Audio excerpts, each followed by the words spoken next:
আরে আলিনা, তাড়াতাড়ি তোমার হাত দেখাও।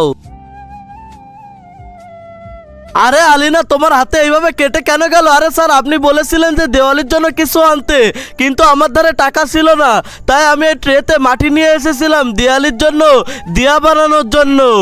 আর এই নিন দেখেন স্যার, আমি এখানে তো থুয়ে গেছিলাম, আর এই যে আমি দিয়া বানিয়ে নিয়ে এসেছি। আরে ওয়াও আলিনা, তুমি তো খুব সুন্দর দিয়া বানাতে পারো। আর তোমরা দুইজন এখানে কেন বসে আছো? আরে এই তো আমার ধারে কাজ রয়েছে, এখন এই কাজ এর মধ্যে দিয়ে দেব। ও তো দিয়া তো বানিয়েছে, কিন্তু এবার তো মজা বুঝবে।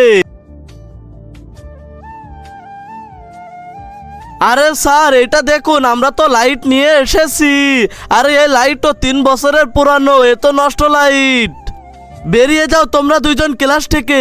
কিন্তু তার আগে তুমি যদি ইন্ডিয়ান আর্মিকে ভালোবেসে থাকো তাহলে একটা লাইক করে দাও, আর যদি বাংলাদেশি আর্মিকে ভালোবেসে থাকো তাহলে লাইক সাবস্ক্রাইব দুটোই করে দাও। আমাদের দেশে তো বের হতে হচ্ছে। আরে স্যার, ভালো কাজ করেছে, লাইক করো।